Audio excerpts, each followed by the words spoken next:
बहुत समय पहले की बात है। एक छोटे से गांव में एक पुराना विशाल पेड़ था। उसी पेड़ के नीचे रहती थी मेहनती और अनुशासित चींटियों की एक बड़ी बस्ती। उस बस्ती की रानी थी रानी चींटी। रानी चींटी बहुत शान से रहती थी। बाकी सारी चींटियां उसका खूब ध्यान रखती थीं। उसके लिए खाना लातीं, उसकी सेवा करतीं और उसकी हर इच्छा पूरी करने की कोशिश करतीं। रानी की नई इच्छा। एक दिन रानी चींटी अपनी सुरंग के बाहर टहल रही थी। तभी उसने देखा एक छोटा बच्चा सिर पर सुंदर रंगीन टोपी लगाए घूम रहा था। रानी चींटी की आंखें चमक उठीं। रानी चींटी उत्साह से, वाह कितनी सुंदर टोपी है, काश मेरे पास भी ऐसी एक टोपी होती। वो तुरंत अपनी प्रजा को बुलाती है। रानी चींटी, सुनो मेरी प्यारी चींटियों, मुझे भी एक सुंदर सी टोपी चाहिए। जाओ गांव के दर्जी से पूछ कर आओ। दर्जी की समस्या। कुछ चींटियां गांव के दर्जी के पास जाती हैं। दर्जी हंसते हुए, मैं टोपी तो बना दूंगा, लेकिन पहले रानी के सिर का नाप लेकर आओ। चींटियां वापस आकर सारी बात बताती हैं। रानी चींटी गर्व से, उसे कहो कल खुद आकर मेरा नाप ले जाए। अगले दिन दर्जी सोचता है, इतनी छोटी चींटी का नाप मैं कैसे लूंगा, मेरे पास तो इतना छोटा फीता भी नहीं है। वो मना कर देता है। उदासी का समय।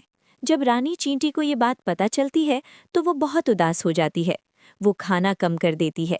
दिन भर सुरंग में आईने के सामने बैठी रहती। रानी चींटी धीरे से, काश कोई मेरे लिए टोपी बना देता।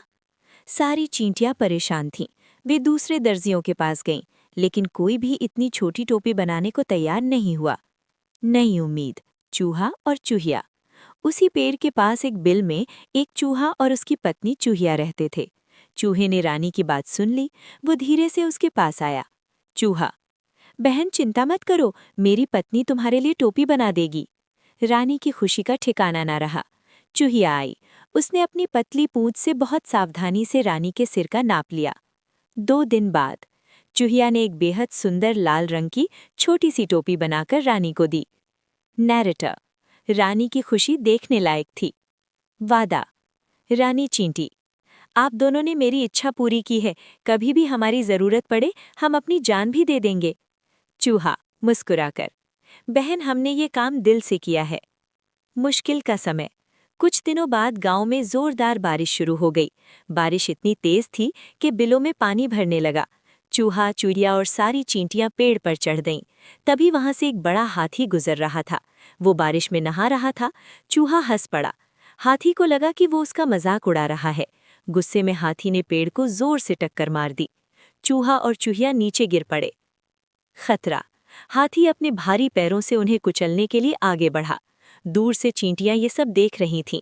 तुरंत कुछ बहादुर चींटियां हाथी की सूंड में घुस गईं और जोर जोर से काटने लगीं। हाथी दर्द से चिल्लाने लगा। वो अपनी सूंड को इधर उधर हिलाने लगा। इसी बीच चूहा और चूहिया भागकर फिर पेड़ पर चढ़ गए। चींटियां भी जल्दी से बाहर निकलकर ऊपर आ गईं। कुछ देर बाद हाथी हारकर जंगल की ओर लौट गया। धन्यवाद। चूहा भावुक होकर, अगर आप सब हमारी मदद न करती तो आज हम जिंदा नहीं होते। रानी चींटी, आपने भी तो मेरी खुशी के लिए टोपी बनाई थी, दोस्ती में हिसाब नहीं होता। सारी चींटियां मिलजुल कर रहने लगे। वे एक दूसरे की मदद करते और खुशी खुशी जीवन बिताने लगे। कहानी की सीख। सच्ची दोस्ती में न छोटा बड़ा होता है, न ताकत मायने रखती है। जब हम किसी की मदद करते हैं तो एक दिन वही मदद हमारे काम आती है। एकता में बहुत ताकत होती है। अगर आपको हमारी कहानियाँ पसंद आई हों तो लाइक करें, शेयर करें और ऐसी ही प्यारी सीख देने वाली कहानियों के लिए हिंदी मनपसंद कहानियाँ चैनल को सब्सक्राइब जरूर करें। बहुत समय पहले की बात है। एक शांत और सुंदर गांव था। गांव के पास एक साफ और गहरी नदी बहती थी। गांव वाले उसी नदी से पानी भरते, खेती करते और अपनी जरूरतें पूरी करते थे। एक दिन अचानक आसमान में काले बादल छा गए। तेज बारिश शुरू हो गई। बारिश इतनी तेज हुई कि नदी उफान पर आ गई। गांव के कई घरों के सामान बहकर नदी में चले गए। उसी नदी में बहते बहते 2 घड़े आ गिरे। एक पीतल का मजबूत घड़ा और दूसरा मिट्टी का साधारण घड़ा।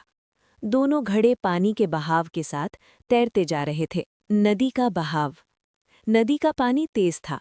लहरें ऊंची उठ रही थीं। दोनों घड़े कभी पास आते, कभी दूर चले जाते। पीतल का घड़ा चमकदार था, वो मजबूत था, भारी था और आत्मविश्वास से भरा हुआ था। मिट्टी का घड़ा हल्का था, नाजुक था और थोड़ा डरा हुआ भी। कुछ देर बाद पीतल के घड़े ने बोला, अरे भाई, तुम तो बहुत कमजोर लगते हो। इस तेज बहाव में अगर तुम अकेले रहोगे तो टूट जाओगे। आओ, मेरे पास आ जाओ, मैं तुम्हारी रक्षा करूंगा। मिट्टी के घड़े की सोच। मिट्टी का घड़ा शांत था, वो समझदार भी था। उसने विनम्रता से कहा, भाई, आपकी दया के लिए धन्यवाद, लेकिन अगर मैं आपके पास आ गया और लहरों के झटके से आप मुझसे टकरा गए तो मैं तो चूर चूर हो जाऊंगा। आप मजबूत हैं, पर मैं नाजुक हूं।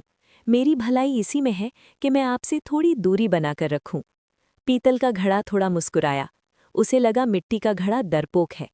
अचानक तूफान। इतने में हवा और तेज हो गई, लहरें और ऊंची उठने लगी। एक बड़ी लहर आई और दोनों घड़े तेजी से पास आ गए। मिट्टी का घड़ा डर गया। उसने पूरी ताकत से खुद को बहाव के साथ मोड़ लिया ताकि वो पीतल के घड़े से दूर रह सके। अगर वो पास रहता तो एक ही टक्कर में टूट जाता। कुछ देर बाद पानी शांत होने लगा। दोनों घड़े अब किनारे की ओर बह रहे थे। किनारे की सीख। आखिरकार दोनों सुरक्षित किनारे पहुंच गए। पीतल का घड़ा सोच में पड़ गया। उसने मिट्टी के घड़े से कहा, भाई, तुम सही थे।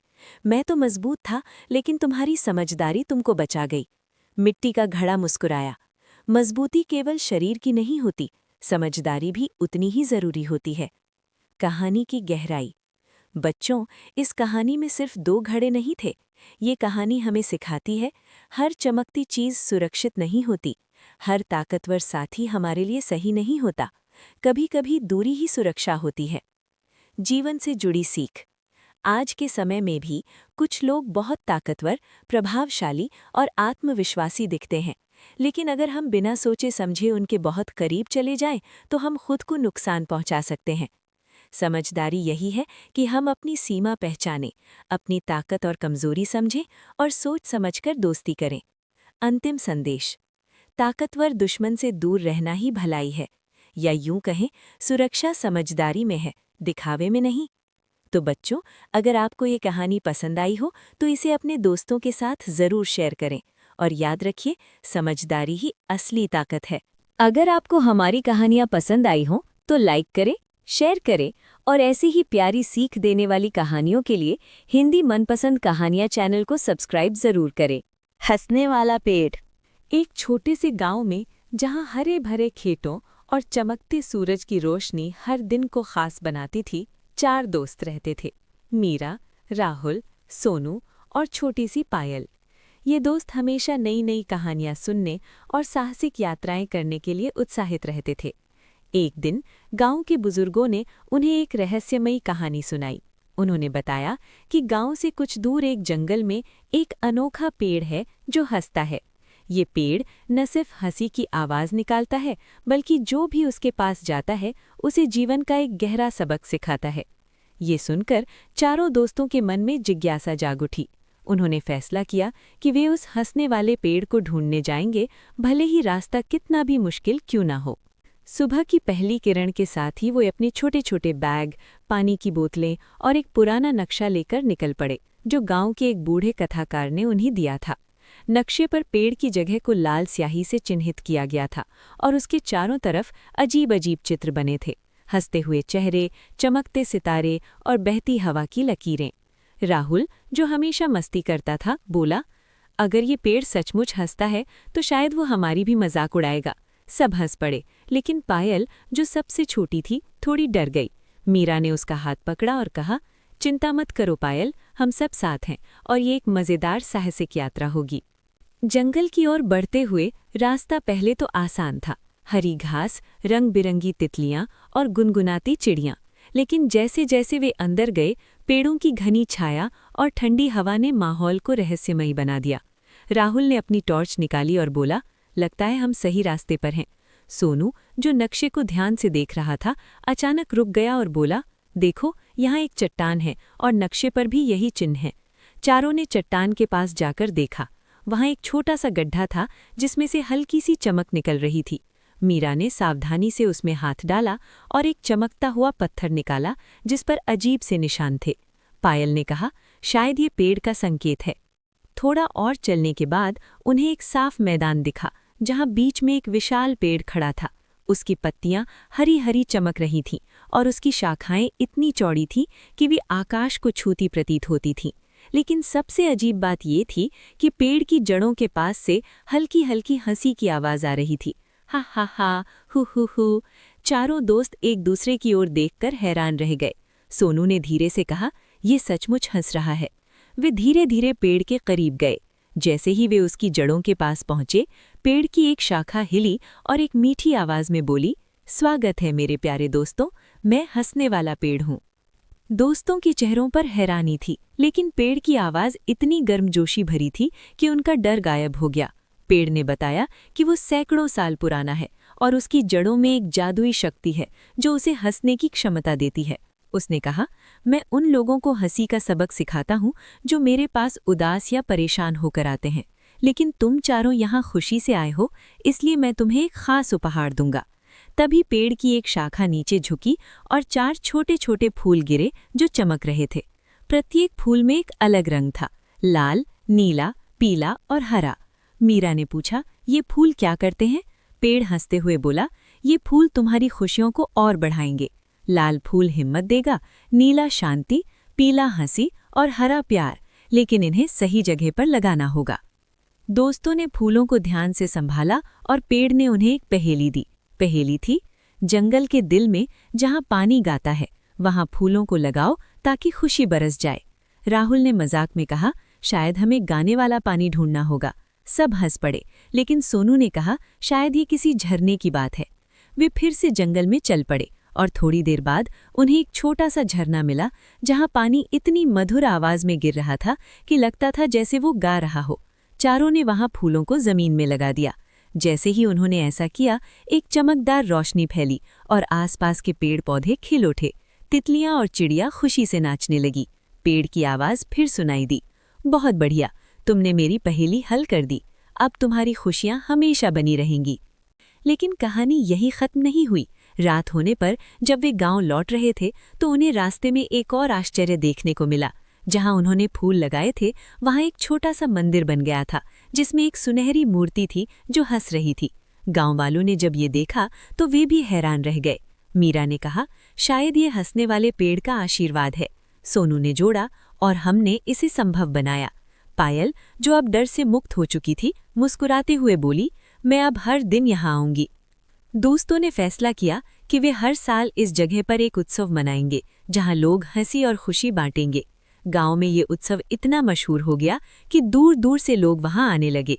हंसने वाला पेड़ अब भी जंगल में खड़ा है और उसकी हंसी गांव तक सुनाई देती है, जैसे एक अनमोल तोहफा जो कभी खत्म नहीं होगा। सीख, जीवन में हंसी और खुशी सबसे बड़ा धन है। अगर हम एक दूसरे का साथ दें और सकारात्मक सोच रखें तो हर मुश्किल को हल किया जा सकता है और हर जगह को खुशियों से भरा जा सकता है। अगर आपको हमारी कहानियाँ पसंद आई हों तो लाइक करें, शेयर करें। हाथी की साइकिल, आज़ादी की अनोखी कहानी। नमस्कार दोस्तों, आज मैं आपको सुनाने जा रहा हूँ एक ऐसे हाथी की कहानी जो ताकतवर था, समझदार था, लेकिन फिर भी कैद में था, और उसकी आज़ादी का रास्ता बना एक छोटा सा तोता। कहानी है मोती हाथी और उसके दोस्त हरिया तोते की। तो चलिए शुरू करते हैं। सर्कस की जिंदगी। एक बड़े शहर में एक मशहूर सर्कस लगता था। उस सर्कस का सबसे बड़ा आकर्षण था मोती हाथी। मोती बहुत विशाल और सुंदर हाथी था। जब वो रिंग में आता तो बच्चे खुशी से चिल्ला उठते। रिंग मास्टर अपना हंटर हवा में घुमाता और आदेश देता, चलो मोती, दिखाओ अपना कमाल। कभी मोती 2 पैरों पर खड़ा होकर चलता, कभी वो अपनी सूंड से गेंद उछालता, कभी छोटी सी लकड़ी की पटरी पर संतुलन बनाकर चलता। लोग तालियां बजाते, बच्चे हंसते और शो खत्म हो जाता। लेकिन दोस्तों, क्या आपने कभी सोचा कि शो के बाद मोती कैसा महसूस करता होगा? वो थका हुआ, पसीने से तर और भूखा होता था। उसे भरपेट खाना तभी मिलता जब शो अच्छा चलता और भीड़ ज्यादा आती। जिस दिन दर्शक कम आते या मोती थका होने की वजह से आसान करतब दिखाता, उसे आधा खाना दिया जाता। भूख से तड़पता मोती अक्सर एक कोने में बैठकर सोचता, काश मैं अपने जंगल लौट पाता। मोती का सबसे पसंदीदा करतब था साइकिल चलाना। उसके लिए एक बहुत बड़ी साइकिल लाई जाती थी, मोटी सीट, मजबूत पहिए और ऊंचा हैंडल। जब मोती उस पर बैठकर पूरे रिंग में घूमता तो तालियों की गड़गड़ाहट से पूरा टेंट गूंज उठता। बच्चे चिल्लाते, वाह, हाथी साइकिल चला रहा है। मोती बाहर से खुश दिखता था, लेकिन अंदर से उसका दिल आज़ादी चाहता था। दोस्ती की शुरुआत। उसी सर्कस में एक सफ़ेद तोता रहता था, उसका नाम था हरिया। हरिया का पिंजरा मोती के पास ही टंगा रहता था। धीरे धीरे दोनों में दोस्ती हो गई। रात को जब सब सो जाते, दोनों धीरे धीरे बातें करते। एक दिन हरिया ने पूछा, क्यों मोती भाई, आज भी कम खाना मिला? मोती ने दुखी होकर कहा, हाँ भाई, आज बहुत कम खाना मिला। तुम्हें तो पूरा खाना मिल जाता होगा। हरिया हंसते हुए बोला, पूरा मिलता है, लेकिन आधी हरी मिर्च तो खिलाने वाला अपने घर ले जाता है। दोनों हल्का सा हंस पड़े, लेकिन उनके दिल में कैद का दर्द था। आज़ादी की तरकीब। एक रात हरिया बोला, मोती भाई, तुम तो ताकतवर हो, यहाँ से भाग सकते हो।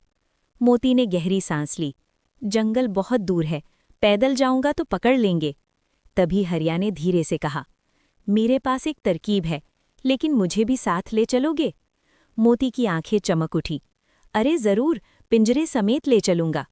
हरिया बोला, देखो, सामने तुम्हारी बड़ी साइकिल खड़ी है। रात को खूंटा तोड़ो, साइकिल लाओ, मेरा पिंजरा उस पर रखो और निकल चलो। मोती का दिल जोरों से धड़कने लगा। भागने की रात। आधी रात सब गहरी नींद में थे। मोती ने धीरे से अपनी जंजीर तोड़ी। आवाज हुई, लेकिन किसी ने ध्यान नहीं दिया। वो चुपचाप साइकिल के पास गया, साइकिल उठाई, हरिया का पिंजरा सावधानी से रखा और धीरे धीरे सर्कस से बाहर निकल गया। सड़क सुनसान थी। चांदनी रात में एक हाथी साइकिल चलाता जा रहा था। पूरी रात वे चलते रहे। जंगल में वापसी। सुबह की पहली किरण के साथ वे अपने जंगल पहुंच गए। मोती ने खुशी से चिंगाड़ लगाई। जंगल के जानवर इकट्ठा हो गए। एक हिरण ने पूछा, ये क्या चीज़ है? मोती मुस्कुराया, इसे साइकिल कहते हैं। सब जानवर उत्साहित हो गए, बारी बारी साइकिल चलाने लगे। तभी हरिया चिल्लाया, अरे, कोई मुझे बाहर तो निकालो। एक चीता आगे आया। उसने पंजों से पिंजरे की सलाखें फैला दीं और हरिया आज़ाद हो गया। खुशियों का जश्न। अब मोती आज़ाद था, हरिया आज़ाद था। मोती ने हरिया को अपनी पीठ पर बैठाया और साइकिल चलाते हुए पूरे जंगल में घूमने लगा। सभी जानवर खुश थे। जंगल में आज़ादी का जश्न मनाया गया। कहानी से सीख। दोस्तों, इस कहानी से हमें क्या सीख मिलती है? पहले, सच्चा दोस्त मुश्किल समय में काम आता है। दूसरे, सूझबूझ और हिम्मत से हर मुश्किल आसान हो सकती है। तीसरे, आज़ादी सबसे कीमती चीज़ है।